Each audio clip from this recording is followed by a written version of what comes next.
Hello everyone, welcome to rank secure IAS academy. मेरा नाम गौतम लखानी है and this is a brief introduction about me. So course शुरू करने से पहले मैं आपके साथ एक इंपॉर्टेंट इन्फॉर्मेशन शेयर करना चाहता हूँ। वो ये है कि अगर आप अनअकैडमी प्लस सब्सक्रिप्शन लेते हैं और हमारा ये दिया गया referral code that is rank 10, अगर आप ये रेफरल कोड यूज करेंगे तो आपको इससे एक अच्छा डिस्काउंट मिलेगा। और अगर आपकी कोई क्वेरीज हैं अनअकैडमी प्लस सब्सक्रिप्शन से रिलेटेड तो आप हमको कॉल या व्हाट्सएप कर सकते हैं इस गिवन नंबर के ऊपर। Okay, so moving to the course now. ये जो कोर्स है ये तमिलनाडु बोर्ड क्लास 11 हिस्ट्री की समरी है basically, and in this I will be covering ancient India, medieval India along with an art and culture. अगर आपने मेरे प्रीवियस सेशंस देखे हों तो मैंने उसके अंदर जो 4 चैप्टर्स हैं फर्स्ट बुक के वो कवर करे हैं। And in the last session I had covered the Jainism and the Buddhism. Okay, so in this session today I will be covering lesson number 5, that is the rise of Magad and the Alexander's invasion. So now moving to the course, हम देख लेंगे, एक बार brief नजर डाल लेंगे इस course में हम क्या क्या पढ़ेंगे, क्या क्या टॉपिक्स कवर करेंगे। सबसे पहला जो उसमें टॉपिक है हम वो देखेंगे rise of Magadh under the Haryanka dynasty, Shishunaga dynasty and the Nanda dynasty. इनके अंदर कैसे मगध ने राइज करा हम वो देखेंगे। उसके बाद हम देखेंगे अचीवमेंट्स ऑफ अजात शत्रु एंड बिम्बिसार, और after that we will look for the invasions जो पर्शियन एंड ग्रीक इन्वेजन्स हुए और उनका इम्पैक्ट एंड उनका कोर्स और उनके एक्शन या कॉजेस जो थे उनके वो देखेंगे। और उसके बाद देखेंगे हम एट द लास्ट कि अलेक्जेंडर ने जो इन्वेजन किया उसके इफेक्ट्स क्या हुए इंडिया के ऊपर। ओके, यानी उस टाइम के इंडिया के ऊपर basically. So these are some topics which we will be covering in this session today. सो आइए सेशन शुरू करते हैं। अगर मैं बात करूं, थोड़ा सा आपको पीछे ले जाऊं वैदिक लेटर वैदिक पीरियड में, तो आपको याद होगा कि कैसे जो ट्राइब्स थे वो जाकर के जन बने और कैसे जो इकोनॉमी थी उस टाइम पर वो लोग एक स्टेबलाइज्ड, एक सेटल्ड फॉर्म ऑफ लाइफ में आ गए और एग्रीकल्चर करना शुरू कर दिया, जिस वजह से क्या हुआ, they started acquiring land. Okay, and they जिस वजह से जो ग्रोथ ऑफ किंगडम्स हुई और उन्होंने क्या करा, जनपद्स डेवलप करे, जनपदास डेवलप करे। फिर क्या हुआ कि with the beginning of 6th century BC माना गया है कि नॉर्दर्न इंडिया के अंदर 16 महाजनपद यानी 16 बड़े किंगडम्स जो हैं, इंडिपेंडेंट किंगडम्स जो हैं वो एमर्ज हुए, वो बने, और जिसके अंदर जो है कुछ थे मोनार्कियल और कुछ थे रिपब्लिक। अगर मैं आपको मोनार्कियल और रिपब्लिक का थोड़ा सा डिफरेंस समझाऊं यहाँ पर, तो जो मोनार्कियल थे, जो उनका हेड ऑफ स्टेट होता था वो एक किंग होता था जो कि निरंकुश होता था, उसके ऊपर कोई अंकुश नहीं होता था। वो जो भी डिसीजंस लेता था अपनी विल पे लेता था, अपनी विल पावर के ऊपर लेता था। और आगे जो किंग बनता था उसके बाद वो उसी का पुत्र बनता था, यानी it was hereditary and the king and the monarch was autocratic in nature. और वहीं अगर मैं बात करूं रिपब्लिक्स की, जो रिपब्लिक्स होती थी, जो ट्राइब्स थे ना, इन्होंने जो काफी सारे ट्राइब्स ने और जनपदास ने मिलकर महाजनपद बनाया, वो जो थे उन्होंने एक असेंबली डेवलप करी। ठीक है, वो इन्हीं जो ट्राइब्स थे और जनपदास थे इन्हीं के रिप्रेजेंटेटिव्स होते थे उस असेंबली में, और वही लोग मिलकर के डिसीजंस भी लेते थे कोई भी, और अपना जो किंग है, जो अपना रूलर है, उसको भी जो है वो लोग चूज करते थे। सो this was a basic difference between the form of governance between the monarchial and republics at the time of 16 mahajanapadas. अगर मैं बात करूं ये जो 16 महाजनपदास थे इनका एक्सटेंट क्या था, यानी ये किस एरिया में फैले हुए थे, तो माना गया है कि जो इसमें से मोनार्कीज थे ये ज्यादातर गैंगेटिक प्लेन, जो इंडो गैंगेटिक प्लेन है, ये वहां पर जो है थे गैंगेटिक प्लेन में। ओके, गंगा यमुना दोआब वाला एरिया और फिर थोड़ा सा वेस्ट की तरफ गैंगेटिक प्लेन्स के, तो ये लोग मोनार्कीज जो थी ये वहां पर थी। और वहीं अगर बात करा जाए रिपब्लिक्स की, so they were scattered in the foothills of the Himalayas, यानी कि नॉर्थ वेस्टर्न इंडिया की तरफ थोड़ा सा ऊपर जाकर के। ओके, सो जो रिपब्लिक्स थे इनमें कौन कौन थे, इनमें थे साक्या, लिच्छवी एंड मल। These are 3 mahajanapadas, 3 large kingdoms जो कि रिपब्लिक थे in form of governance. Okay, अब जैसे मैं आपको पहले बता चुका हूं कि इन रिपब्लिक्स में जो पावर ऑफ डिसीजन है वो एक पब्लिक असेंबली के पास थी, यानी कि जो डिसीजन है वो कौन लेती थी, असेंबली लेती थी, पब्लिक असेंबली लेती थी। और वो असेंबली किन से मिलकर के बनी थी, वो असेंबली बनी थी ट्राइबल रिप्रेजेंटेटिव्स से। और डिसीजंस कैसे लिया जाता था, ऑन मेजॉरिटी वोट के हिसाब से जो है डिसीजंस लिए जाते थे। ठीक है, अगर हम बात करें कि हमें इन 16 महाजनपदास के बारे में, इन इंडिपेंडेंट किंगडम्स के बारे में कहां से पता लगता है, what is the source of these, तो हमें पता लगता है बुद्धिस्ट लिटरेचर से, जो कि है अंगुत्तरा निकाया। इस अंगुत्तरा निकाय के अंदर ये जो बुद्धिस्ट टेक्स्ट है, इसके अंदर 16 महाजनपदास की जो है लिस्ट दी गई है।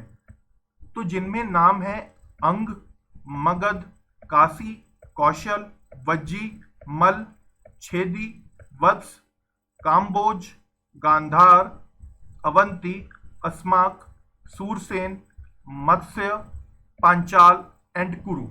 These were the 16 Mahajanpadas and the list was provided to us by the Anguttara Nikaya. अंगुत्तरा निकाय जो है बुद्धिस्ट टेक्स्ट है, उसके अंदर जो है लिस्ट गिवन है ये 16 महाजनपदास की। अगर मैं आपको थोड़ा सा मैप की तरफ लेके जाऊं, इनका एक्सटेंट दिखाऊं, तो आप समझ सकते हैं कि ये हैं वो 16 महाजनपदास, जिसमें काम्बोज हो गया, गांधार हो गया, फिर कुरु, पांचाल, मल, कौशल, सूरसेन, मत्स्य, अवंती, छेदी, अस्माक, मगध, अंग, विदेहा एंड काशी। तो ये सब जो है और वत्स, ये सब जो है 16 महाजनपदास हैं। Okay, so this was their extent. आप देख सकते हैं कौन कहां पर सिचुएटेड था। वहीं अगर हम बात करें बुद्धिस्ट टेक्स्ट के अलावा और जो इनका रेफरेंस है, वो हमें इनका रेफरेंस जो है जैन टेक्स्ट के अंदर भी मिलता है। ठीक है, they also contain the existence of 16 kingdoms. Jain text में भी इनका रेफरेंस है।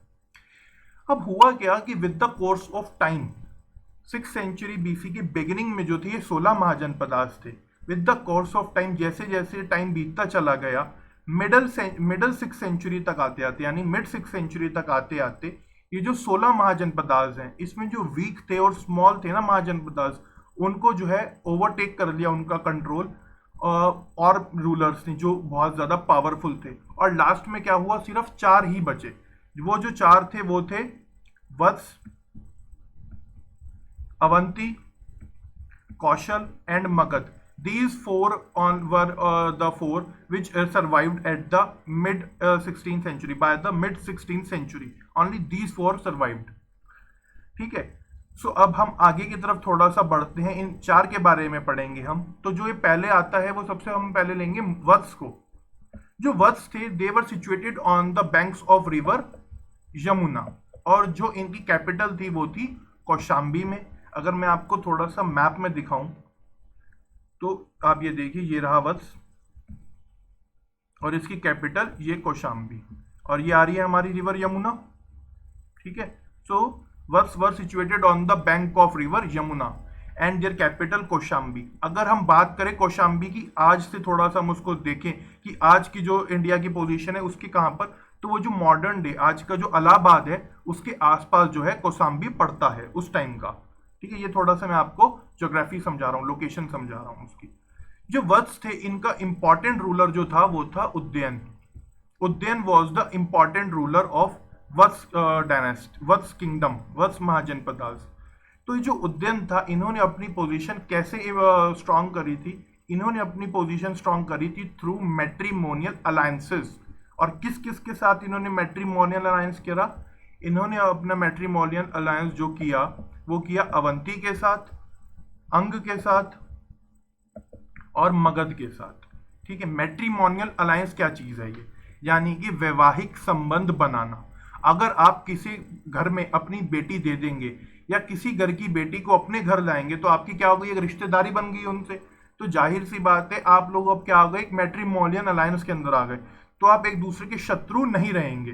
ठीक है, तो ये चीज है, मतलब उस टाइम पर जो ज्यादातर इंपॉर्टेंस है, अगर हम हिस्ट्री उठा करके देखेंगे और आगे भी पढ़ेंगे हम, तो जो मैट्रिमोनियल अलायंसेस हैं ये from the time of 16 mahajanapadas to Akbar time, और उसके बाद भी ये जो मैट्रिमोनियल अलायंसेस हैं ये बहुत ज्यादा इंपॉर्टेंस रखते हैं पॉलिटिक्स में उस टाइम की हिस्ट्री की, इंडियन हिस्ट्री पॉलिटी में अगर हम देखें तो।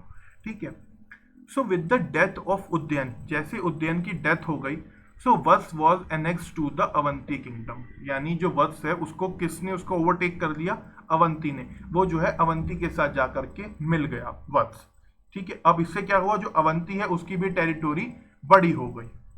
सो now coming to the Avanti kingdom, जो अवंती थे इनकी जो कैपिटल थी वो थी उज्जैन।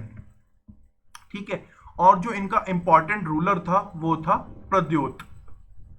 अगर मैं आपको मैप में दिखाऊं अवंती की लोकेशन थोड़ी सी, तो ये रहा Avanti, this is Avanti and this is their capital Ujjaini, जिसको उज्जैन भी बोला जाता है। सो आप देखिए इन्होंने क्या कर लिया था, फिर वत्स को भी जो है ओवरटेक कर लिया था, एनेक्स कर लिया था। तो माना जाता है कि जो इनकी टेरिटरी है वो ये थोड़ी सी यहाँ फैल गई थी इनकी टेरिटरी, मतलब बड़ी हो गई थी इनकी टेरिटरी। ठीक है, सो जो इनका इंपॉर्टेंट रूलर था वो था प्रद्योत। माना जाता है कि जो प्रद्योत है वो कैसे पावरफुल बना, ही बिकेम पावरफुल मैरिंग वस्वदत्ता। और ये वस्वदत्ता कौन थी, ये थी डॉटर ऑफ उदयन। हमने पढ़ा था ना अभी ऊपर कि यहाँ पर ये मैट्रिमोनियल अलायंसेस जो करे थे अवंती के साथ वत्स ने और अंग और मगध के साथ, तो इन्होंने एक मैट्रिमोनियल अलायंस करा था अवंती के साथ, जिसमें इन्होंने अपनी बेटी जो है उदयन के साथ ब्याह दी थी। ठीक है, और माना जाता है जो प्रद्योत थे he was the pattern of Buddhism. इन्होंने बुद्धिज्म का बहुत ज्यादा संरक्षण दिया और बुद्धिज्म को अपनाया एक तरीके से। ठीक है, अब बात करें हम प्रद्योत के बाद जो अवंती में रूलर्स आए, जो सक्सेसर्स आए प्रद्योत के, वो थोड़े से थे वीक, जिस वजह से क्या हुआ, जो ये अवंती किंगडम थी ये किसने ओवरटेक कर ली, this it was overtaken by Magadh. Magadh ने इनको ओवरटेक कर लिया। Now coming to the other one, it is Kosala. यानी अब कौशल के बारे में बात करें तो जो कौशल था इसकी कैपिटल थी अयोध्या, और जो इसका फेमस किंग था कौशल किंगडम का वो थे प्रसन्नजीत। ठीक है, माना जाता है कि जो प्रसन्नजीत थे वो बहुत ज्यादा हाईली एजुकेटेड थे, और उन्होंने जो अपनी पोजीशन है वो कैसे स्ट्रांग करी, इन्होंने भी मैट्रिमोनियल अलायंस के साथ ही अपनी पोजीशन स्ट्रांग करी। और वो मैट्रिमोनियल अलायंस इन्होंने किसके साथ करा, इन्होंने मैट्रिमोनियल अलायंस किया मगध के साथ।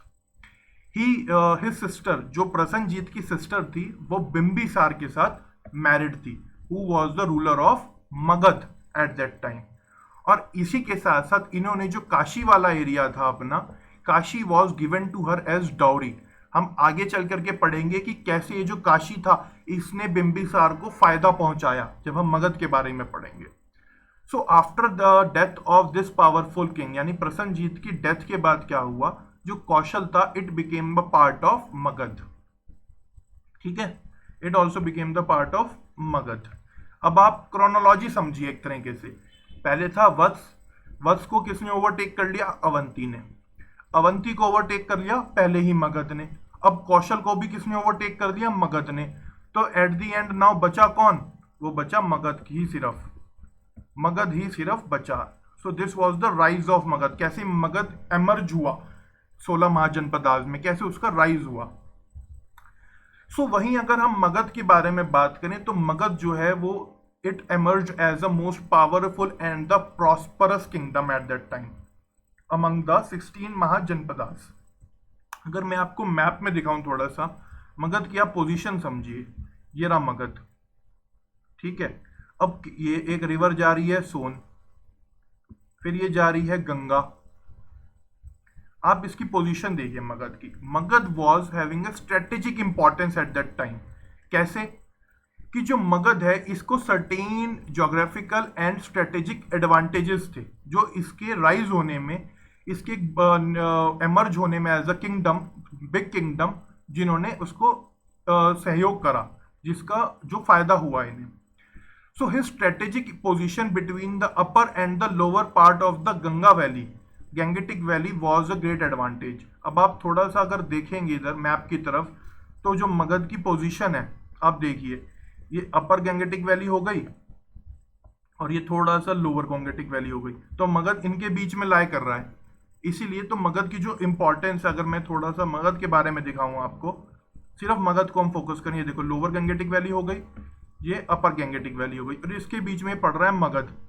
जहाँ पे अब इन्होंने कितनी ज्यादा इनकी जो स्ट्रेटेजिक इंपॉर्टेंस है, कितने ज्यादा फर्टाइल लैंड में इनके पास है और कितने ज्यादा सोर्सेज हैं। जैसे कि हमने पढ़ा था कि rivers were the sources of communication at that time. So कितनी सारी रिवर्स लग रही हैं इस वैली में। वहीं अगर हम बात करें, it had a fertile soil, Magadh has a fertile soil and the iron ores in the hills near Rajgir.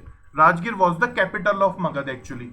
अगर हम मैप में देखें थोड़ा सा, तो ये जो मगध है यहीं कहीं राजगिर था। हम इसमें मैप में थोड़ा सा नहीं है, यहीं कहीं था वो। और उसकी जो यहाँ पर आसपास जो यहाँ पे आयरन ओर्स की फील्ड्स थी, माइंस थी आयरन ओर की, ठीक है। इन आयरन ओर से क्या हुआ, इन्होंने अपने पावरफुल वेपन्स बनाए और इन्हीं आयरन ओर से इनको जो है एक तरीके से बहुत ज्यादा फायदा हुआ आयरन और माइंस की वजह से। So it has the natural assets, इनके पास जो थी नेचुरल एसेट्स थी उस टाइम पे। So which contributed to the wealth of the Magadh, ठीक है। During the reign of the Bimbisara and Ajatashatru the prosperity of Magadh reach its zenith. यानी कि जो मगध ने सबसे ज्यादा प्रॉस्पेरिटी करी वो किसके टाइम पर करी, बिम्बिसार और अजात शत्रु के टाइम पर करी, ठीक है। सो दिस वाज अबाउट कि how Magadh emerged as the from the 16 Mahajanapadas. Now coming to the Bimbisara. अगर हम बिम्बिसार के बारे में बात करें, तो अगर मैं आपको थोड़ा सा बिम्बिसार के बारे में समझाऊं, तो Bimbisara belong to the Haryanka dynasty. ये जो है ये हर्यंक डायनेस्टी में बिलोंग करता था बिम्बिसार। और ही रैन बिटवीन द 546 टू 494। ये बिम्बिसार का टाइम स्पैन माना जाता है लाइफ का, ठीक है। इन्होंने अपनी पोजीशन को कैसे कंसोलिडेट किया, कैसे स्ट्रेंथन किया, थ्रू मैट्रिमोनियल अलायंसेस, जो हमने अभी पढ़ा था। किन किन के साथ, कौशल के साथ इन्होंने करा, यानी कि सिस्टर ऑफ प्रसन्नजीत, जिसके बारे में हमने अभी पढ़ा था। He was given Kashi as the dowry. मैंने आपको बताया था ना अभी पीछे कि हम काशी के बारे में पढ़ेंगे। तो काशी से क्या हुआ, काशी ने बिम्बिसार को बहुत ज्यादा रेवेन्यू जनरेट करके दिया, बहुत ज्यादा रेवेन्यू ईल्ड करके दिया, जिस वजह से जो है एक काशी की अपनी ही इंपॉर्टेंस है in the rise of Magadh. फिर उसके बाद क्या किया, जो बिम्बिसार था इसने शादी करी प्रिंसेस ऑफ लिच्छवी से, लिच्छवी फैमिली की प्रिंसेस से शादी करी, जिनका नाम था चेलना, ठीक है। इसने क्या किया, जो लिच्छवी से शादी करने के बाद जो मगध था उसकी जो नॉर्दर्न फ्रंटियर थे, यानी जो नॉर्थ की पोजीशन थी मगध की, वो सिक्योर हो गई। क्यों, क्योंकि इन्होंने लिच्छवीज के साथ शादी कर ली वहां पे, तो इन्हें नॉर्थ से तो कोई खतरा रहा ही नहीं फिर।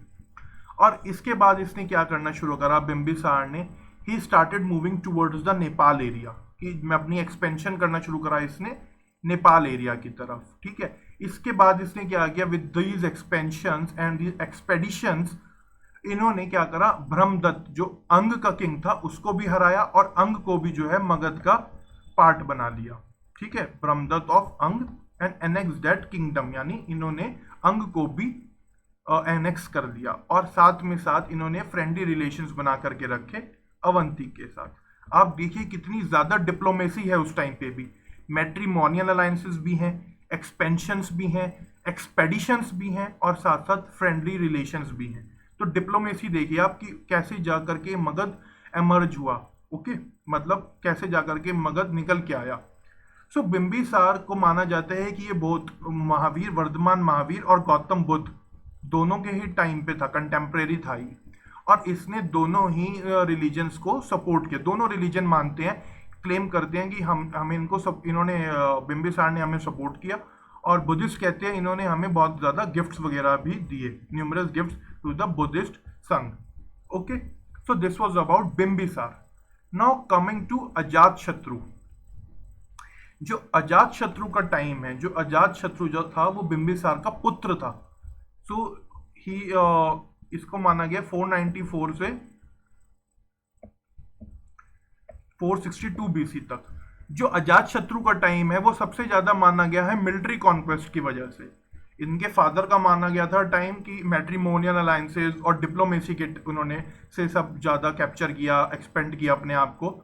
इनका अजात शत्रु का माना जाता है कि मिलिट्री कॉन्क्वेस्ट बहुत ज्यादा करे, इसने कौशल के साथ लड़ाई करी और इसने अजात शत्रु ने लिच्छवीज को हराया। फिर उसके बाद जो है वे कौशल भी और लिच्छवी भी जो है इनके किंगडम में आ गए, जिससे क्या हुआ कि अजातशत्रु की पावर और प्रेस्टीज है वो बहुत ज्यादा बढ़ गई। माना जाता है कि जो ये लिच्छवीज के साथ युद्ध था अजातशत्रु का, जो पूरा का पूरा वॉर था, ये 16 ईयर्स तक लास्ट किया। और इसी टाइम पे अजातशत्रु को जो पाटलिपुत्र है, उस आगे चल करके जो मौर्यास की कैपिटल बनेगा, उसकी इंपॉर्टेंस समझ आई कि कितनी ज्यादा स्ट्रेटेजिक इंपॉर्टेंस है एक छोटे से गांव की, जो कि कहां सिचुएटेड है, on the confluence of river Son and river Ganga. ठीक है, इसकी ज्यादा इंपॉर्टेंस समझ आई। तो अब क्या नाम था इस गांव का, स्मॉल गांव का नाम था पाटलीग्राम, जो आगे चल करके बनेगा पाटलिपुत्र। ठीक है, both Jain and Buddhist claim that Ajatashatru was their follower. दोनों कहते हैं, जैन और बुद्ध की, हमारा जो है अजातशत्रु फॉलोअर थे। जबकि देखा जाए तो माना जाता है कि जो अजातशत्रु था वो गौतम बुद्ध को काफी फॉलो करता था और वो गौतम बुद्ध से मिला भी था।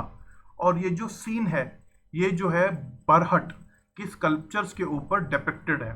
ठीक है, the sculptures of Barhat shows depicted this scene, यानी गौतम बुद्ध का अजातशत्रु के साथ मीटिंग जो है वो स्कल्पचर्स ऑफ भरत से हमें पता चलती है।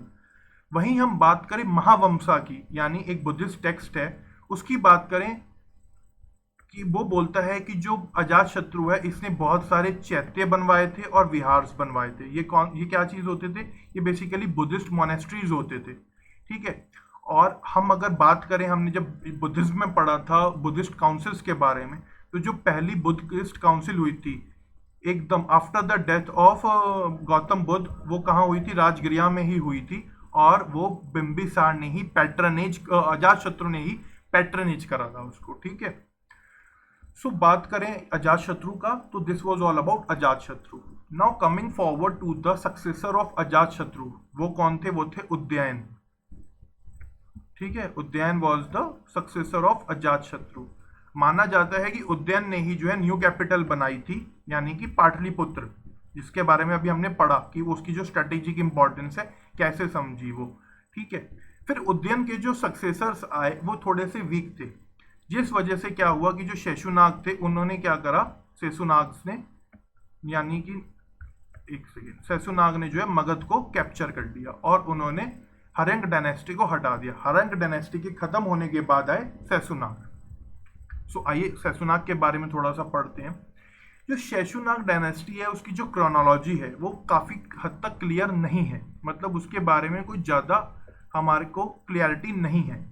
वही माना जाता है कि Shishunaga defeated the king of Avanti which made the part of Magadhan empire, यानी उदयन के सक्सेसर्स को हराने के बाद, अजातशत्रु उदयन के सक्सेसर्स को हराने के बाद जब मगध पर इन्होंने कब्जा कर लिया, उसके बाद इन्होंने किंग्स को, अवंती के किंग को भी जो है डिफीट करा और उसे मगधन अंपायर का पार्ट बना लिया।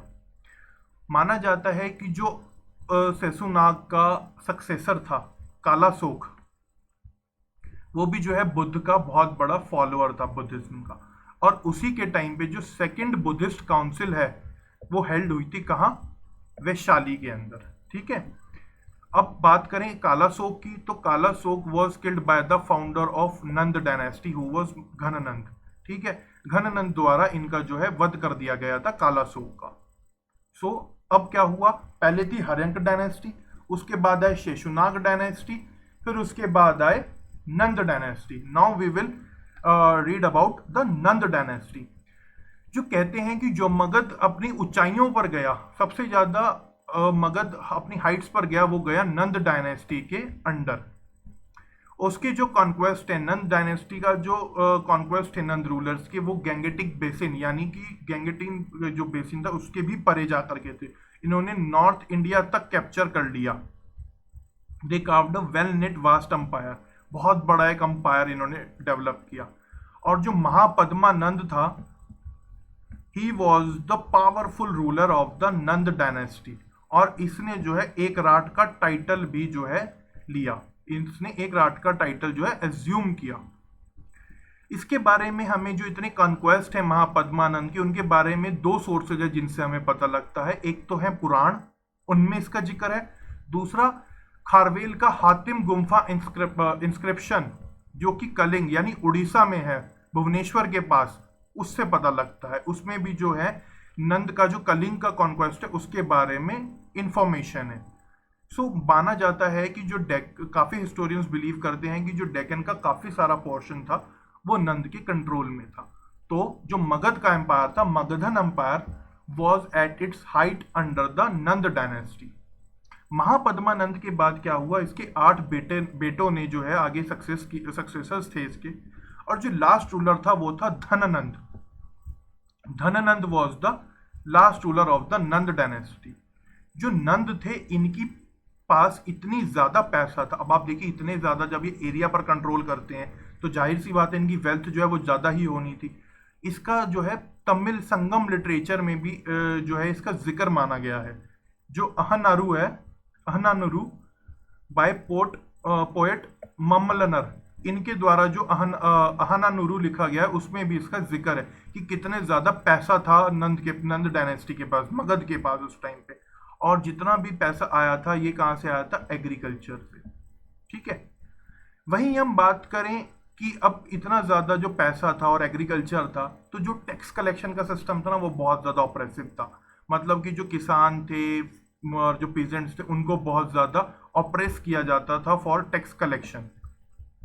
आप देखिए इतने ज्यादा जब मिलिट्री कॉन्क्वेस्ट कर रहे हैं, इतना ज्यादा बड़ा एक्सपेंड कर दिया अंपायर को, तो उसके लिए खर्चा तो कहीं ना कहीं से आएगा ना। तो वो आता था from the oppressive tax collection which was done by through agriculture. ठीक है, इसी ऑपरेसिव टैक्स कलेक्शन का फायदा किसने उठाया, चंद्रगुप्त मौर्य ने और कौटिल्य ने। और इन्होंने ही इसके बाद जो है नंद के अगेंस्ट एक मूवमेंट खड़ा करा। ठीक है, और उसके बाद उसको अप्रूव कर दिया नंद को, फिर मौर्य डायनेस्टी स्टैब्लिश हुई, जिसके बारे में हम नेक्स्ट सेशन में यानी अगले सेशन में पढ़ेंगे। माना जाता है कि जो धननंद था उसी के टाइम पर अलेक्जेंडर ने इन्वेड किया था इंडिया को। ओके, सो अगर हम फटाफट देखें मगधन अंपायर के बारे में, तो मगधन अंपायर जो थी उसके अंदर कौन कौन सी डायनेस्टी थी, हर्यंग डायनेस्टी जिसका रूलर था बिंबिसार वॉज द फाउंडर, उसके बाद अजातशत्रु, देन उदयन। शिशुनाग डायनेस्टी जिसमें था शिशुनाग और कालाशोक, ये 2 इंपॉर्टेंट रूलर्स थे। फिर नंद डायनेस्टी जिसका जो सबसे इंपॉर्टेंट रूलर था वो था महापद्मानंद, इसके टाइम में मगध ने सबसे ज्यादा कैप्चर करा, कॉन्क्वेस्ट करे। और दूसरा था धननंद जो था लास्ट रूलर। ओके, फिर धननंद के बाद आ जाएगा Chandragupta Maurya and the Mauryan empire, जिसके बारे में हम आगे चल करके पढ़ेंगे। सो गाइस, अगर आप अनअकैडमी प्लस सब्सक्रिप्शन लेना चाहते हैं तो याद रखिएगा हमारा रेफरल कोड जो कि है रैंक 10। अगर आप ये रेफरल कोड यूज करेंगे तो आपको एक अच्छा डिस्काउंट मिलेगा अनअकैडमी प्लस सब्सक्रिप्शन के ऊपर। ठीक है, सो आइए अब कोर्स को कंटिन्यू करते हैं। अब हम पढ़ेंगे पर्शियन और ग्रीक इन्वेजन्स के बारे में। ठीक है, सो जो इन्वेजन्स थे ये 2 पार्ट्स में डिवाइडेड है, एक पर्शियंस ने करे और एक करे ग्रीक्स ने। Persians were the first to conquest to India, यानी ये लोग पहले आए। तो जो सबसे पहले आए वो थे साइरस। साइरस को माना गया है ये 558 से 530 बीसी। ये थे अकेमेनियन एम्पायर के ग्रेटेस्ट कॉन्करर। ठीक है, Cyrus was the greatest conqueror of the Achaemenian empire. ये पहला ऐसा कॉन्करर था जिसने एक्सपेडिशन किया और इंडिया के अंदर एंटर हुआ, and he captured the Gandhara region. Gandhara region कौन सा, इंडिया सब कॉन्टिनेंट का नॉर्थ वेस्ट वाला एरिया, यानी अगर मैं प्रेजेंट डे की बात करूं तो थोड़ा बहुत अफगानिस्तान के साइड का एरिया हल्का फुल्का। ठीक है, और थोड़ा सा नॉर्थ वेस्टर्न पाकिस्तान का एरिया, वो वाला एरिया इन्होंने कैप्चर करा, Gandhara region. And all the Indian tribes to the west of Indus, जितने भी इंडस के वेस्ट में ही ये लोग रहे। ठीक है, इसके बाद जो इसका बेटा हुआ कैम्बसेस, उसने कोई ज्यादा खास दिया नहीं ध्यान इंडिया के ऊपर। फिर इसके बाद जो है साइरस का पोता आया, that is Darius one. He was the grandson of Cyrus. Okay, Darius one was the grandson of the Cyrus. इसने क्या करा, फिर उसके बाद अब ये वेस्ट इंडस वैली की तरफ थे, इंडस वैली के वेस्ट में थे, इन्होंने क्या करा, फिर डारियस वन ने इंडस वैली को भी कॉन्कर कर लिया 518 बीसी में, और पंजाब को और सिंध वाले एरिया को इसने एनेक्स कर लिया। और this region became the 20th satrapy of his empire, यानी सैत्रैपीज होती थी इनके एम्पायर्स के अंदर, जैसे कि प्रोविंस या स्टेट्स कह लीजिए। तो 20th सेपरेटी बनी इसकी एम्पायर की। कौन सा एरिया, इंडस वैली वाला एरिया, जो कि पंजाब और सिंध वाला एरिया था। ठीक है, एंड ये एरिया जो है बहुत ज्यादा इंपॉर्टेंस और बहुत ज्यादा पॉपुलर था जितनी भी सैट्रैपीज थी उसमें, अकेमेनियन एम्पायर की प्रोविंस में। क्यों? क्योंकि ये बहुत ज्यादा फर्टाइल था, because of the Indus valley, Indus river and it's tributaries, जो उनके द्वारा फर्टाइल लैंड जो था वो बहुत ज्यादा, इसलिए ये एरिया जो है पॉपुलर हुआ डारियस वन की अकेमेनियन एम्पायर के अंडर।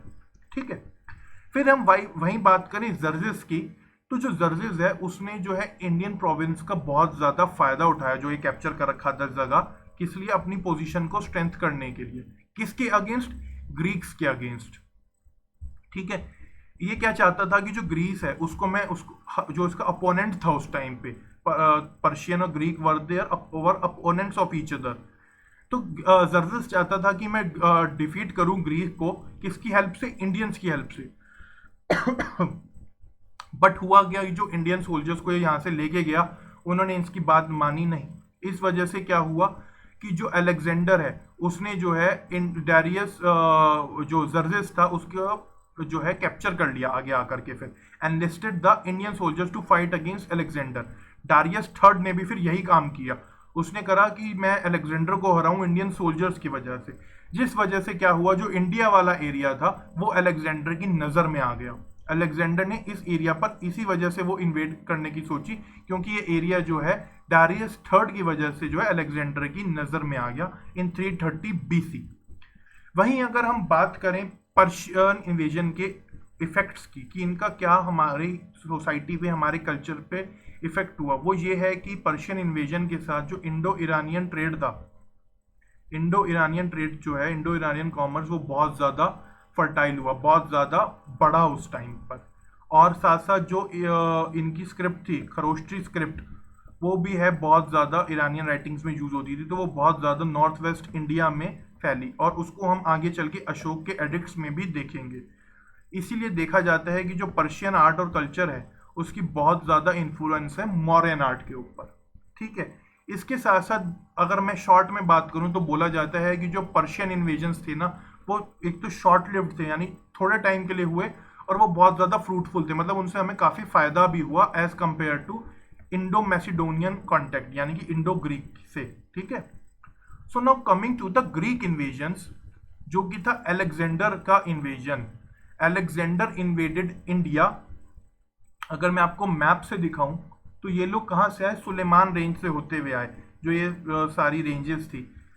तो Alexander of Macedonia came to India through this Swat valley, ये यहाँ से आए। तो ये जो स्वात वैली वाला एरिया है, ये देखो, ये इंडस रिवर जा रही है, फिर ये जो है ट्रिब्यूटरीज है इंडिया इंडस की, Jhelum, Chenab, Ravi, Beas and Sutlej and all that. ठीक है, सो ये यहाँ पर जब आया तो इसका जो सबसे ज्यादा स्वागत किया, वो किसने स्वागत किया? इसका स्वागत किया तक्षशिला के किंग ने। ठीक है, हम उसके बारे में आगे पढ़ेंगे, तक्षशिला के रूलर के बारे में।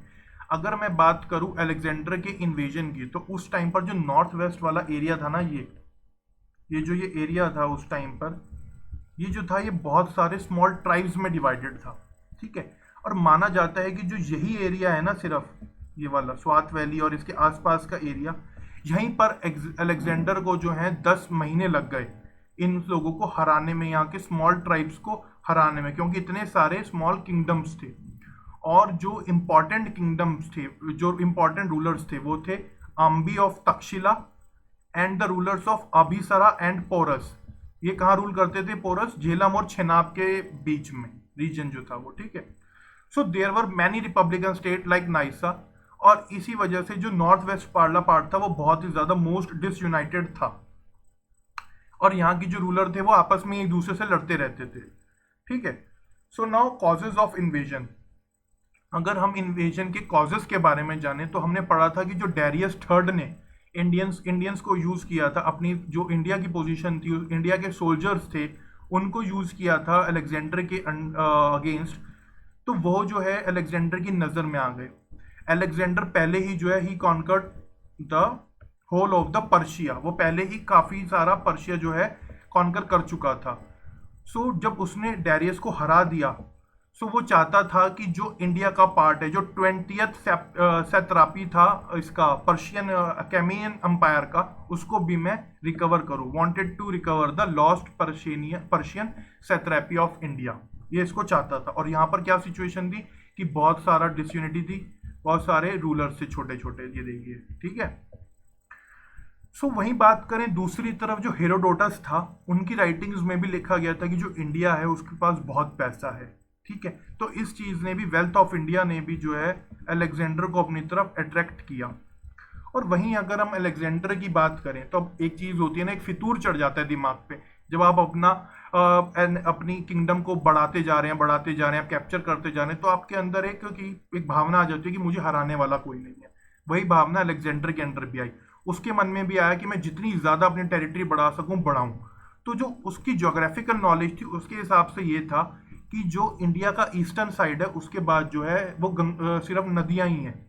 तो वो चाहता था कि मैं इंडिया को कॉन्कर करके, सो हियर ही थॉट कि but by conquering India he would also conquer the eastern boundary of the world. अब उस टाइम पर लिमिटेड नॉलेज होती थी ज्योग्राफी की, तो उसको लगा कि भाई, उसने सुना था, उसके पास ये खबर थी कि इंडिया के जो ईस्टर्न साइड है, जैसे कि जो बे ऑफ बंगाल वाला एरिया आ जाता है, उसको ये लगा कि बस वही एंड है वर्ल्ड का। तो वो चाहता था कि मैं ईस्टर्न जो उसको है वर्ल्ड का एंड है उसको जो है कैप्चर कर लूँ, उसको है अपनी अंपायर के अंदर डाल लूँ। तो these were the some causes, wealth हो गई, फिर पर्शियन सैट्रैपी हो गई जो डायरियस के वजह से नजर में आई थी, और थोड़ा सा ज्योग्राफी की जो उसको वो था कि मैं कैप्चर कर लूँ एंड ऑल दैट। सो वहीं अगर मैं बात करूँ अलेक्जेंडर की अंपायर की, तो ये पूरा अलेक्जेंडर का अंपायर है। ये देखो आप, कितना बड़ा अंपायर है अलेक्जेंडर का। पर्पल वाला एरिया है ना जो पूरा, ये this is all about Alexander's umpire, ठीक है। सो ये देखो आप, ये इसने ये वाला, ये है इंडस वैली वाला एरिया, ठीक है, जहां पर जिसको 20th सैट्रैपी ऑन द अकेमियन एम्पायर बोला गया, ये एरिया है वो, जिसको अलेक्जेंडर, जहां पे अलेक्जेंडर आया और जहां को इसने सबसे पहले इन्वेड किया। सो बात करें अगर हम अलेक्जेंडर की इन्वेजन के बाद, so there was the famous battle, that is battle of Hydaspes, जो हुई थी अलेक्जेंडर और पोरस के बीच में, ठीक है।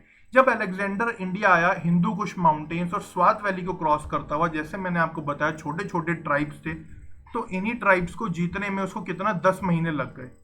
फिर उसके बाद जैसे कैसे करके उसने इंडस रिवर जो है वो ब्रिज बोट्स के थ्रू जो उसने क्रॉस करी, फिर यहाँ पर वो आया, तक्षशिला के रूलर से मिला, आम्भी से, जिसने उसका स्वागत किया। माना जाता है कि जो आम्भी था वो पोरस से थोड़ा चिढ़ता था, तो इस वजह से अलेक्जेंडर और आम्भी ने एक यूनाइटेड फोर्सेस, इन्होंने संधि कर ली और पोरस को बोला कि या तो तू हार मान, मतलब अपना आपको मेरे हवाले अपने अंपायर कर दे, मेरा सबऑर्डिनेट बन जा। बट पोरस ने उसको इग्नोर करा और उसने, दोनों ने क्या हुआ, लड़ाई की बात हुई दोनों की। और ये जो लड़ाई हुई वो कहाँ हुई, and the river banks of river Jhelum, that is Hydaspes जिसको बोला जाता है उनकी लैंग्वेज में, ग्रीक लैंग्वेज में वो है झेलम। वहीं देखा जाए तो जब अलेक्जेंडर अपनी आर्मी के साथ पहुंचा, तो जो पोरस था वो अपनी बहुत बड़ी आर्मी के साथ खड़ा था। उस टाइम पर माना जाता है कि वहां पर बहुत सारी हैवी फ्लड्स थी, मतलब वो थोड़ा बारिश का टाइम था, तो जो रिवर थी वो भरी हुई थी पानी से, जिस वजह से अलेक्जेंडर उसको क्रॉस नहीं कर पा रहा था। बट फिर भी जो है अलेक्जेंडर ने वो क्रॉस किया और फेमस बैटल ऑफ हडास्पस हुई। कहाँ पे हुई, प्लेन्स ऑफ कर्री में, on the banks of river Jhelum, ठीक है। ये थोड़ा सा आप याद रखिएगा हडास्पस के बारे में। तब कहते हैं कि कुछ हिस्टोरियंस का मानना है कि जो पोरस था वो काफी हद तक जीत गया था, मतलब, और या कोई कहते हैं कि जो अलेक्जेंडर भी अगर जीता तो बहुत ही छोटे मार्जिन के साथ जीता। तो वो बेसिकली जो सिचुएशन थी वो एक ड्रॉ की सिचुएशन ही थी। बट अगर मैं अपनी बुक की बात करें, तमिलनाडु हिस्ट्री की बुक की बात, तो उसमें लिखा है कि that Porus lord the battle, और अलेक्जेंडर उससे इंप्रेस होकर के उसने क्या करा, उसके हीरोइज्म से इंप्रेस होकर के उसको फिर से जो है उसकी स्टेट दे दी। He reinstated him on the throne of his area, ठीक है। अब इसके आगे क्या करा अलेक्जेंडर ने, तो पोरस के साथ बैटल करने के बाद ये ब्यास तक आया, ब्यास तक इसने जो है फाइटिंग करी, और वो आगे भी गैंगेटिक वैली की तरफ भी बढ़ना चाहता था, यानी कि जो मगधन एम्पायर था वहां पर भी बढ़ना चाहता था। बट इसके सोल्जर्स ने जो है रिफ्यूज कर दिया, उन्होंने कहा कि नहीं, हम नहीं करेंगे, हम बहुत ज्यादा थक गए हैं, अब हमें अब अपने घर वापस जाना है। तो अब जाहिर सी बात है, अकेला खुद तो लड़ नहीं सकता था वो तलवार उठा करके, उसको आर्मी तो चाहिए थी, बट आर्मी ने मना कर दिया, उसके सोल्जर्स ने मना कर दिया। तो क्या हुआ, वो वापस लौट गया, और लौटते हुए भी उसको काफ़ी सारी बैटल्स का, छोटे छोटे जो ट्राइब्स थे इनका फिर से सामना करना पड़ा। और जाते जाते, जैसे कि मैंने आपको फर्स्ट चैप्टर में बताया था कि कैसे एक अपना नया पॉलिटिकल सिस्टम इस्टेब्लिश किया अलेक्जेंडर ने, that is system of governorship. तो जो उसका एरिया था, जो उसने जीता था इंडस और ब्यास के बीच में, उसने उसको 3 प्रोविंसेस में बांटा और तीनों जगह अपने जो है गवर्नर्स जो है अपॉइंट कर दिए। ठीक है, so this was about Alexander's invasions. और on his way he reach Babylon, जहां पर वो थोड़ा सा बीमार पड़ गया और उसकी डेथ हो गई। ठीक है, सो अगर हम बात करें अलेक्जेंडर के इन्वेजन का इफेक्ट क्या हुआ इंडिया के ऊपर उस टाइम पे, सबसे बड़ा इफेक्ट हुआ unification of north India under the Mauryas. माना जाता है कि जब कौटिल्य ने, चाणक्य ने देखा कि जैसे धननंद के टाइम पे अलेक्जेंडर आया और उसने देखा कि पूरा नॉर्थ वेस्ट इंडिया को उसने जो कैप्चर कर लिया, क्यों, क्योंकि वो डिसयूनाइटेड था। तो उसने चंद्रगुप्त मौर्य को यही समझाया कि सबसे पहले what you have to do, you have to unify your empire. ठीक है, सो मौर्यास के अंडर सबसे ज्यादा क्या हुआ, यूनिफिकेशन ऑफ नॉर्थ इंडिया हुआ। ठीक है, उसके बाद क्या हुआ, this Alexander invasion also paved the way for direct contact between the India and Greece. India और ग्रीस के बीच में कॉन्टैक्ट बनेगा, और ये मौर्यन टाइम में भी रहा। क्यों, क्योंकि जो है ग्रीस से जो अलेक्जेंडर का एक गवर्नर था सेलुकस, उससे जो है चंद्रगुप्त मौर्य विवाह कर लेता है उसको हरा करके, और अपनी जो टेरिटरी है मौर्य डायनेस्टी, उसके अंदर ये जो अलेक्जेंडर वाला एरिया है उसको शामिल कर लेता है। स्टिल तो सेलुकस जो है अपना एक एम्बेसडर जो है वो मौर्य की कोर्ट में रखता है, जो कि है मेगास्थनीज, जिसके बारे में आगे पढ़ेंगे। तो इस वजह से there was a direct contact between India and Greece. वहीं इसके साथ क्या हुआ, जो नेवल एक्सपेडिशंस थे जो अलेक्जेंडर के इन्वेजन से हुए, उस वजह से ट्रेड जो है और ज्यादा बढ़ा इंडिया और वेस्ट एशिया के बीच में। ठीक है, so this was all about the Alexander's invasion effect on the India. सो ये पूरा चैप्टर था। इस चैप्टर में हमने पढ़ा 16 महाजनपदास के बारे में, फिर राइज ऑफ मगध, फिर पर्शियन और ग्रीक इन्वेजन्स के बारे में और उनके इफेक्ट के बारे में। सो this was all about today's session. Thank you for watching this session. I hope आपको पसंद आया होगा और आपको काफ़ी कुछ जानने को मिलेगा। So before ending I would like to share an important information with you. वो ये है कि अगर आप अनअकैडमी प्लस सब्सक्रिप्शन लेना चाहते हैं तो आप हमारा दिया गए रेफरल कोड इस्तेमाल करिए, आपको एक अच्छा डिस्काउंट मिलेगा।